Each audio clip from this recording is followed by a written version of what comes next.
ઉત્તરાયણ બ્રહ્મા ગામ અમરેશ્વર મહાદેવ મંદિરના પૂજારીને ગામના કેટલાક લોકોએ હાંકી કાઢ્યો હતો, જેને લઈ શનિવારે બપોરના સમયે મંદિરના ટ્રસ્ટી સાથે ગામના કેટલાક લોકોએ માથાકૂટ કરી મારામારી કરી ઈજા પહોંચાડી જાનથી મારી નાખવાની ધમકી આપી હોવાની ફરિયાદ પોલીસ મથકમાં નોંધાઈ છે. ઉત્તરાયણ બ્રહ્મા ગામના વતની હાલ પાલ આરટીઓની સામે વૈષ્ણોદેવી લાઈફ સ્ટાઈલમાં રહેતા શાલીન હિરેનકુમાર વૈદ કાપડના ધંધા સાથે સંકળાયેલા છે. તેઓ ઉત્તરાયણ બ્રહ્મા ગામ અમરેશ્વર મહાદેવ મંદિરના ટ્રસ્ટી પણ છે.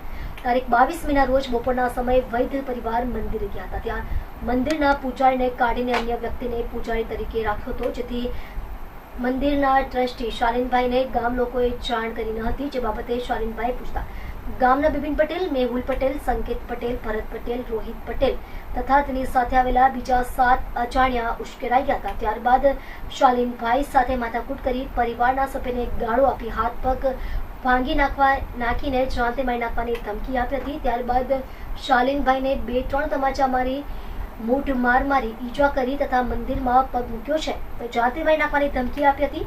આ બનાવ અંગે શાલીનભાઈ ઉત્તરાયણ પોલીસ મથકમાં ફરિયાદ નોંધાવી હતી. પોલીસે રાઇડિંગનો ગુનો નોંધી તપાસ હાથ ધરી છે. જિજ્ઞાસા વૈદ્ય. જિજ્ઞાસાબેન, આજે ઉત્તરાયણ પોલીસ સ્ટેશન કેમ આવવાનું હતું? ગામની મંદિરને બાબતે આવવાનું થયું. અચ્છા, કયા ભગવાનનું મંદિર છે? તમે શું ત્યાં કરો છો? અમે ત્યાં સેવા પૂજા કરીએ છીએ. મારા પપ્પા ત્યાં પૂજારી છે, મુકેશભાઈ વૈદ્ય. ત્યાં સેવા પૂજા કરીએ છીએ. કેટલા વર્ષથી તમે અહીંયા સેવા પૂજા તમારી પેઢી કરી રહી છે? આમ તો 150-200 વર્ષથી પૂજા ચાલે છે. અત્યારે ત્યાં આગળ ગામ લોકોએ શું કર્યું તમારી સાથે? અમારી સાથે બહુ ખરાબ વ્યવહાર કર્યો છે. ઘરે આવીને મને મારી ગયા છે. મારી બોચી પકડીને મારી છે, મને વાળ ખેંચ્યા છે. કેટલા લોકોનું ટોળું હતું? ઓછામાં ઓછા ઘરમાં ઘૂસી ગયા 20-25 જણા ઘરમાં ઘૂસી ગયા. માણસો બી હતા અને બૈરાઓ બી હતા અને બહુ ખરાબ રીતે મારી છે મને. મારું નામ જિગ્નેશ મુકેશ કુમાર વૈદ્ય છે. ગામના લોકોએ મને માર્યો મંદિરમાં. ઘરમાં લોકોને સજા પૂરેપૂરી થવી જોઈએ. જેટલા જણા હતા 3 જણા હતા. 3 જણા આપણા મંદિરમાં અમરેશ્વર દાદા મંદિર છે. મંદિરનું નામ અમરેશ્વર દાદા મંદિરનું નામ છે. એ લોકોને કેટલા લોકો આવેલા હતા? લોકો વધારે હતા ટોળું, અને એ લોકોને છોકરા, લેડીઝ, જેન્ટ્સ હતા. 2 જણા હતા. એ બધાને. તમારા ઘરમાં કોણ કોણ હતું? મમ્મી હતા, મારી બહેન હતી, મારી આ ગણકી છે ને મમ્મી હતા. મમ્મીને થોડીક તકલીફ આવી ગઈ. ઝઘડા નતું કે હવે બધું એકદમ તોરું વધી ગયું એટલે ચાલુ થઈ ગયું. મારું નામ શાલીન હિરેનકુમાર વૈદ્ય. ક્યાં રહેવાનું? મારું રહેવાનું એમ પાલ છે, પણ મારું ગામ છે, મૂળ ગામ છે તે અબ્રામા છે. ને અબ્રામામાં એક મંદિર છે, અમરેશ્વર મહાદેવ મંદિર.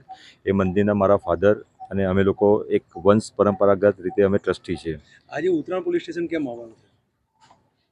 અબ્રામા ગામમાં ઘણા વખતથી અમારી સાથે એક બ્રાહ્મણ પરિવાર સાથે એક અત્યાચાર થઈ રહ્યો છે. અમે મંદિરના વારસાઈ ટ્રસ્ટી છે અને મંદિરના સેવા પૂજાથી માંડીને મંદિરની જાળવણી કરવાનો પૂરેપૂરો અધિકાર એક ટ્રસ્ટીને હોય.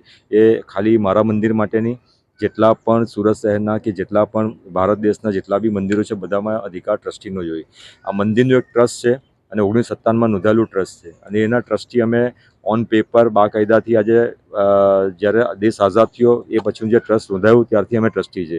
એ પહેલાંના 200 વર્ષથી પણ વધારે સમયથી મારા બાપ દાદાઓ આ મંદિરની સેવા પૂજા કરતા આવ્યા છે અને આગળ બી અમે કરતા રહીશું. અને અમે અમારી જે પણ જવાબદારી છે બહુ શિસ્તબદ્ધ નિભાવી રહ્યા છે અને નિભાવતા હતા. અને આજની તારીખમાં આજે ઉત્તરાયણ પોલીસ સ્ટેશન આવવાનું રીઝન એ હતું કે જે છેલ્લા 15 દિવસથી પહેલાં જે મંદિરના એક પૂજારી હતા મુકેશ કુમાર ગુરજાશંકર વૈદ્ય, જે મારા કાકા થાય અને એઝ અ ટ્રસ્ટી પરંપરામાં પ્રમાણે જે અમારે પૂજારીને નિમવાના આવે તો એમાં જે અમે પૂજારીનું જે ઠરાવ બુકમાં એન્ટ્રી કરીને જે ઓફિશિયલ એઝ અ ટ્રસ્ટી જે નિમવાની જે પરંપરા હોય તે હિસાબે અમારા પૂજારી તરીકે મુકેશ કુમાર હતા.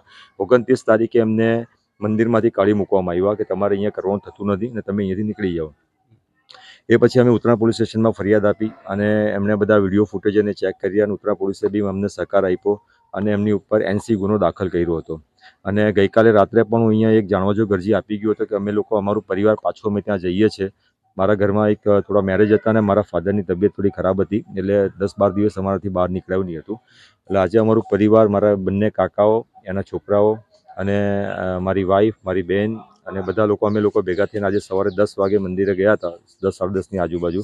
અમારું જે જવાનું મેઇન કારણ હતું કે જે ગામના જે આગેવાનો છે જેના મેં નામ ઓલરેડી ઉત્તરાયણ પોલીસ સ્ટેશનમાં આપ્યા છે, જે ટોળાને ઉશ્કેરે છે અને એ લોકોને ખોટી બધી જે દિશાઓ બતાવે છે, તો એ માટે એ લોકોએ પૂજારીને ધક્કો મારીને જે કાઢી મૂક્યા હતા અને નવા પૂજારી વિધાઉટ પરમિશન, કારણ કે જ્યારે મંદિરનું ટ્રસ્ટ હોય છે, ટ્રસ્ટી અમારી પાસે આવે છે, અમારા હિતમાં આવે છે, તો અમારે એઝ અ ટ્રસ્ટી અમારી જે સંપૂર્ણ જવાબદારી હોય છે એ જવાબદારીઓ નિભાવવાની હોય છે. મંદિરમાં કાલે કંઈ પણ ઘટના બને તેની સંપૂર્ણ જવાબદારી અમારી, એ પૂજારી નિમણૂક કરવાની જવાબદારી અમારી હોય.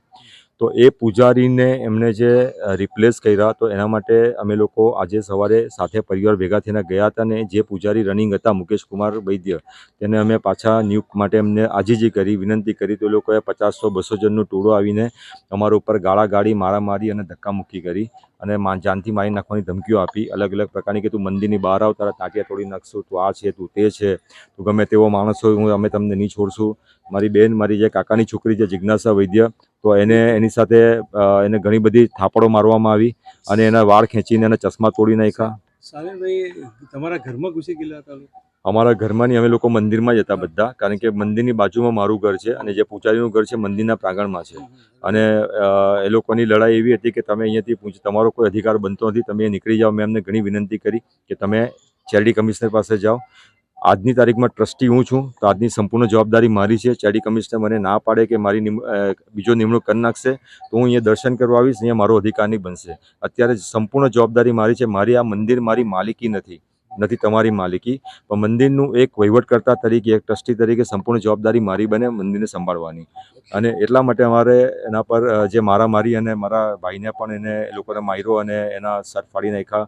એના બી ઘણા બધા પોલીસ ડિપાર્ટમેન્ટ ત્યાં આવી ગયું હતું અને એ લોકોએ બી સહકાર આપ્યો. એ લોકો 4-5 ડબ્બા ત્યાં આવી ગયા હતા, એ લોકોએ ત્યાં સાથે રહ્યા, તો પણ ગામવાળાઓ ગાંઠિયા નહીં અને એ લોકોની સાથે અમારી સાથે બદમાશી કરી અને અમારી સાથે બી બદમાશી કરી.